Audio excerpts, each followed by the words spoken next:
साथियों, ये चुनाव एक और महाराष्ट्र के भविष्य का चुनाव है। साथ ही ये महाराष्ट्र के सम्मान का और स्वाभिमान का चुनाव भी है। एक और बीजेपी और महायुति है, जिसके लिए मराठी संस्कृति और इतिहास ये हमारी आस्था के केंद्र है। हमारी केंद्र सरकार ने मराठी भाषा को अभिजात भाषा का दर्जा दिया है। हमने मराठी को वो पहचान दी, ये महान भाषा जिसकी पहले से हकदार है। हमने छत्रपति शिवाजी महाराज के आदर्शों की बात की, उनके सम्मान को आगे बढ़ाया। बीजेपी गर्व से कहती है कि वीर सावरकर हमारे प्रेरणा स्रोत है। वीर सावरकर महाराष्ट्र और राष्ट्र के गौरव है। लेकिन दूसरी ओर कांग्रेस और उसके पीछे लगे महाआघाड़ी के लोग, आप इनकी सोच और मानसिकता देखिए। कांग्रेस ने कभी मराठी भाषा को अभिजात भाषा का दर्जा नहीं मिलने दिया। कांग्रेस के लोग घूम घूम कर वीर सावरकर को गाली देते हैं। कांग्रेस के नेता गाली देते हैं। महाराष्ट्र की धरती पर आकर के वीर सावरकर का अपमान करते हैं।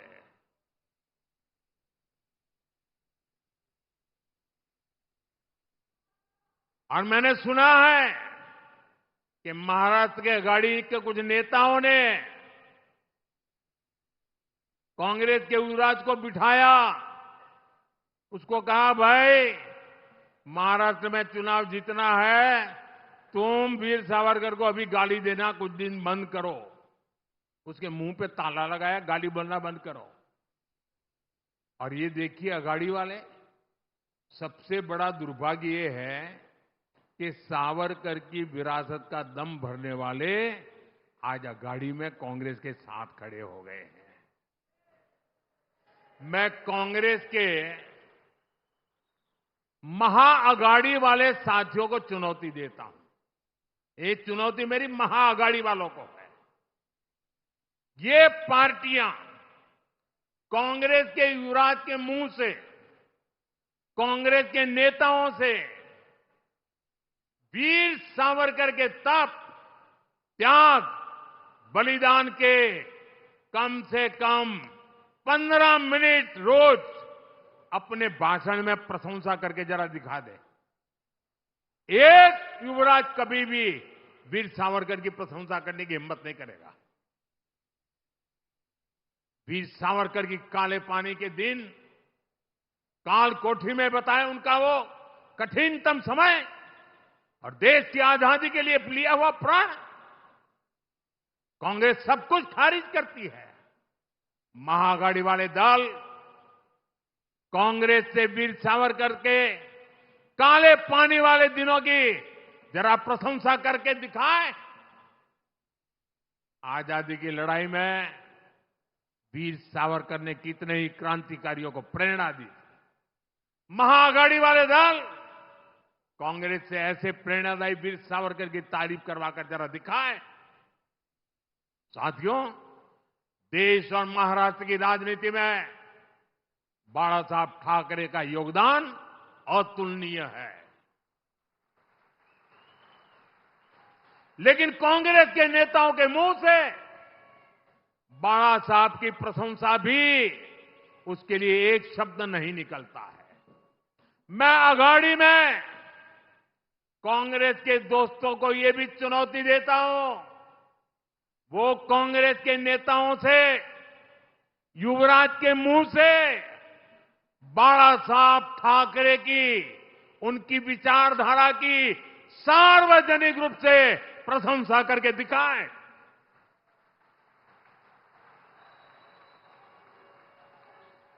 आज 8 नवंबर है। मैं दिन गिनूंगा और महाआघाड़ी वालों से जवाब का इंतजार करूंगा। साथियों, आज मैं आपको और पूरे देश को कांग्रेस और उसके साथियों की एक बहुत खतरनाक साजिश से आगाह करने के लिए आया हूं और इस आदिवासी क्षेत्र में आया हूं तब मेरा ये दर्द कर्तव्य बनता है। इस खतरनाक खेल से मैं महाराष्ट्र को, देश को, मेरे आदिवासी भाई बहनों को सजग करूं। कांग्रेस द्वारा एक जाति को दूसरी जाति से लड़ाने का खतरनाक खेल खेला जा रहा है और ये खेल इसलिए खेला जा रहा है क्योंकि कांग्रेस कभी दलितों, पिछड़ों, आदिवासियों को आगे बढ़ते नहीं देख सकती। यही कांग्रेस का इतिहास है। आजादी के समय हमारे बाबा साहब आंबेडकर ने बहुत कोशिश की थी कि शोषितों, वंचितों को आरक्षण मिले, लेकिन नेहरू जी अड़े हुए थे कि किसी भी कीमत पर दलितों, पिछड़ों, आदिवासियों को आरक्षण नहीं दिया जाएगा। बहुत मुश्किल से बाबा साहब दलितों और आदिवासियों के लिए आरक्षण का प्रावधान करा पाए, उनको लड़ाई लड़नी पड़ी। नेहरू जी के बाद इंदिरा जी आई, उन्होंने भी आरक्षण के खिलाफ ऐसा ही रवैया जारी रखा। उनका भी मकसद यही था कि किसी भी कीमत पर एससी, एसटी, ओबीसी को प्रतिनिधित्व न मिल पाए। ये लोग चाहते थे कि एससी, एसटी, ओबीसी हमेशा कमजोर रहे। इंदिरा जी के बाद राजीव गांधी आए, उनकी भी सोच और अप्रोच अपने खानदान से अलग नहीं थी। राजीव गांधी ने भी ओबीसी आरक्षण का खुल करके विरोध किया था। ये लोग जानते थे कि एससी, एसटी, ओबीसी अगर ये समाज मजबूत हो गया तो उनकी राजनीति की दुकान का शटर गिर जाएगा। राजीव गांधी के बाद अब इस परिवार की चौथी पीढ़ी इस खतरनाक भावना के साथ उनके युवराज काम कर रहे हैं। कांग्रेस का एकमात्र एजेंडा है किसी भी तरह एससी समाज की एकता को तोड़ो, एसटी समाज की एकता को तोड़ो, ओबीसी समाज की एकता को चकनाचूर कर दे। कांग्रेस चाहती है कि एससी समाज अलग अलग जातियों में बिखरा रहे ताकि एससी समाज की सामूहिक शक्ति कमजोर पड़ जाए।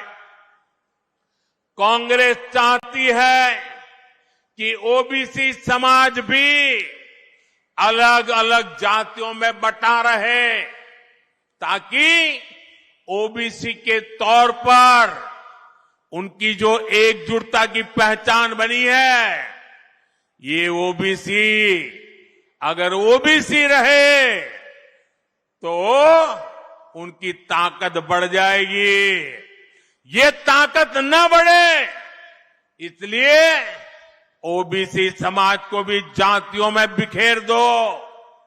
इसलिए वो ओबीसी को भी अलग अलग जातियों में बांटने का खेल कर रही है। कांग्रेस चाहती है कि हमारा एसटी समाज अलग अलग जातियों में बटा रहे, क्योंकि आज आदिवासी के रूप में, जनजातीय समूह के रूप में, शेड्यूल्ड ट्राइब के रूप में समाज की एकता, समाज की एक पहचान, समाज की एकजुटता आज उभर करके आई है।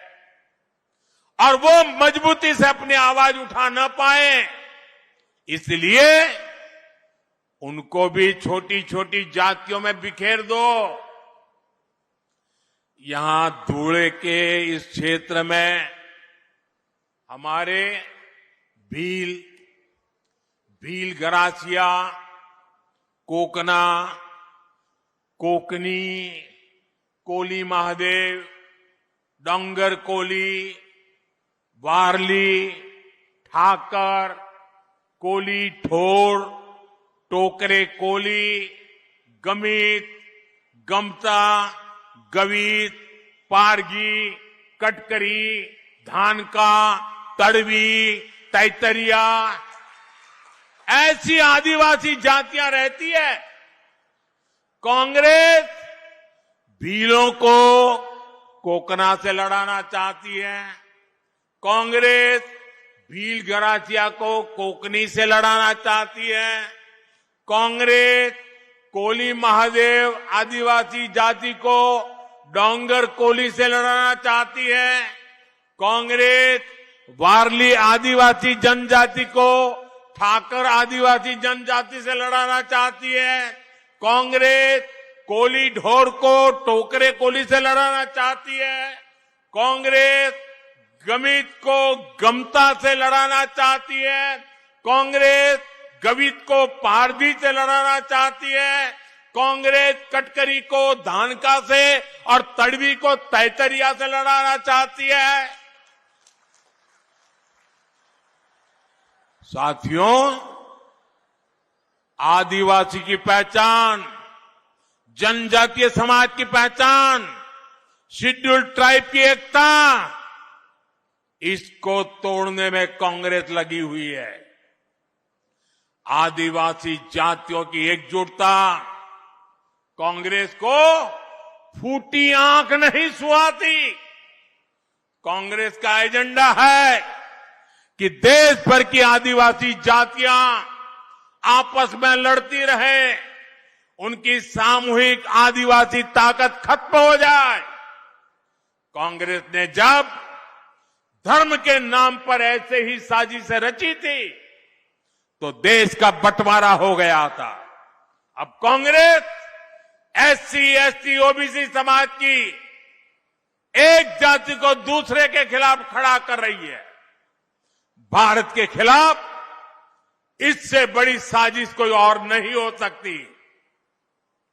आप मुझे बताइए, आदिवासी जब एकजुट रहेगा तो उसकी ताकत बढ़ेगी कि नहीं बढ़ेगी? ताकत बढ़ेगी कि नहीं बढ़ेगी? अलग अलग जातियों में टूटने से आप सोचिए कमजोर हो जाएंगे कि नहीं हो जाएंगे। इसलिए मैं कहता हूं, एक है तो सेफ है, एक है तो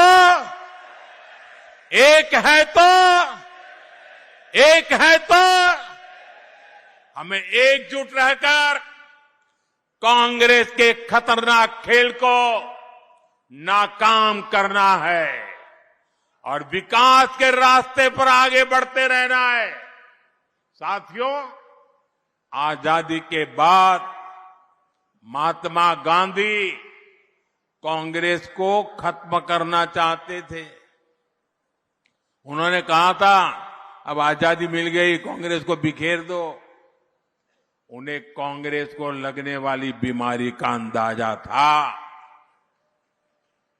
जहां विभाजन की आग है, वहां जड़ में कांग्रेस का देश विरोधी राग है।